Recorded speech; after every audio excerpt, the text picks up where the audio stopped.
Hi friends, good afternoon. Knowledge study topic వచ్చేసి 8th class. Topic వచ్చేసి biology part 2 అనమాట. Crop production and management concept in this lesson.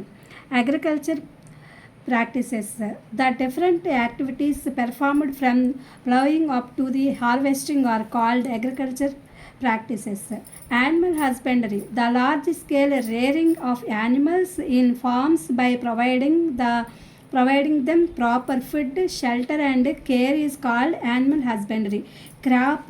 When plants of the same kind are cultivated at one place on a large scale, it is called a crop. Fertilizer. Fertilizers are chemicals which are rich in a particular nutrient. Granaries. These are the huge storage places of grains where grains protected from attacks of microbes, insects and rats. Harvesting. The cutting of crop seeds. Maturity is called harvesting.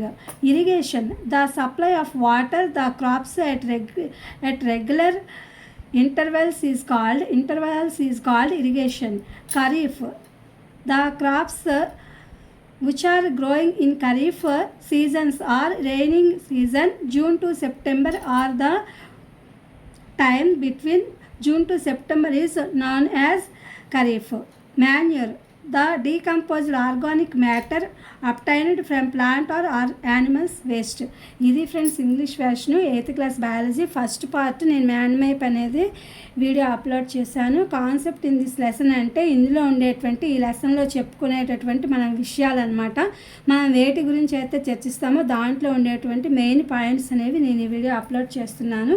ఇది FA2 వాళ్ళకి ఉపయోగపడుతుందని చెప్పి, అంటే మనము వ్యవసాయ పద్ధతిలో వాటి management అవన్నీ ఎలా ఉంటాయి, ఎలా అవి ఏంటి అనే దాని గురించి ఇక్కడ చెప్తున్నాను. ఇక్కడ వచ్చేసి అగ్రికల్చర్ ప్రాక్టీసెస్ అంటే వ్యవసాయ పద్ధతులు, అంటే దున్నడము, నాగలితో దుక్కడము ఇలాంటివి అంటాం కదా, అవి పద్ధతులు అనమాట. వ్యవసాయం చేయడానికి ఫస్ట్గా దున్నుట నుండి పంట కోత వరకు చేసేటటువంటి ఏవైతే కార్యక్రమాలు ఉన్నాయో ఆ పద్ధతుల్ని వ్యవసాయ పద్ధతులు అని చెప్పి అంటారు. జంతువులు, యానిమల్ హస్బెండరీ అంటే జంతువుల పశుసంవర్ధన, అంటే పొలాల్లో జంతువులు పెద్ద ఎత్తున పెంపకం, అంటే వాటికి అవసరమైనటువంటి ఆహారము అలాగే ఆశ్రయము ఇలాంటి సంరక్షణ అనేది ఇస్తూ ఉంటాము. ఈ జంతువుల పశుసంవర్ధన అనేది ఒక యానిమల్ హస్బెండరీ అంటే అదే అనమాట. తెలుగు వర్షన్ వచ్చేసి వాటిని పెంచడం వల్ల మనకి పొలంలో కూడా కావాల్సినంత కంపోస్ట్ అనేది తయారవుతుంది.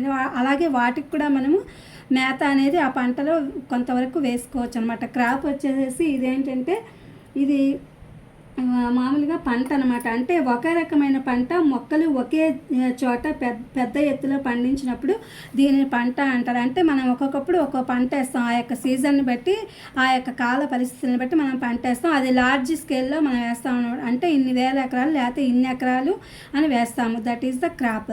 ఫర్టిలైజర్స్ అంటే మనం ఎరువులు అనేవి రసాయనాలు ఒక నిర్దిష్ట పద్ధతిలో వాడితే గనక అప్పుడు మనకి ఆ పర్టికులర్ మొక్కలకి అనేది పోషకాలు సమృద్ధిగా అందుతాయి, వాటిల్లో ఉంటాయన్నమాట. తర్వాత గ్రానరీస్ అంటే ధాన్యాగారాలు, అంటే సూక్ష్మజీవుల నుంచి మనం రక్షించుకోవడానికి, సూక్ష్మజీవులు అంటే మైక్రోస్, శిలీంధ్రాలు, అట్లాగే కీటకాలు, ఎలుకలు, వాటి నుంచి రక్షించుకోవడానికి మనము ఈ గ్రానరీస్ అనే వాటిని ఒక గిడ్డంగులు లేకపోతే ధాన్యాగారాలు అనే వాటిని మనం ఏర్పాటు చేసుకుని పంటల్ని రక్షించుకుంటూ ఉంటాము, అవి అటాక్ చేయకుండా. తర్వాత హార్వెస్టింగ్ అంటే పంట కోత, అంటే మనం పంట వేసినప్పుడు అది పరిపక్వతకు వచ్చినప్పుడు దాన్ని కోసే టైం వచ్చినప్పుడు కటింగ్ ఆఫ్ క్రాప్, అదే అంటే మెచ్యూరిటీ అంటే అది పంట కోతకు వచ్చే సమయంలో మనం చేసేటటువంటి హార్వెస్టింగ్ అనమాట, పంట కోత. ఇరిగేషన్ అంటే నీటిపారుదల. ఈ నీటిపారుదల అనేది ఏంటంటే క్రమమైన పద్ధతిలో వ్యవసాయ పద్ధతుల్లో కాలువల ద్వారా, మామూలుగా కెనాల్స్ ద్వారా, మామూలుగా చెరువులు, వీటన్నిటి ద్వారా ఇరిగేషన్ అనేది ఆ పంటకి పొలానికి కావాల్సింది మనం సప్లై చేయడం అనమాట. ఖరీఫ్ అంటే ఇది పంటల కాలం, అంటే ఎక్కువగా శరద్ ఋతువులో వస్తుంది. ఇది ఎక్కువగా అంటే వర్షాకాలంలో ఎక్కువగా ఉండే ఋతుపవనాలు ఎక్కువగా ఉంటాయి కాబట్టి ఆ కాలాన్ని సూచిస్తుంది, ఖరీఫ్ కాలాన్ని. ఈ కాలంలో జూన్ నుండి సెప్టెంబర్ వరకు మనము రకరకాలైన పంటలు వేస్తాము. వరి, పత్తి, మొక్కజొన్న, వేరుశనగ వంటి రకరకాలైన పంటలు వేయడం అనేది జరుగుతుంది.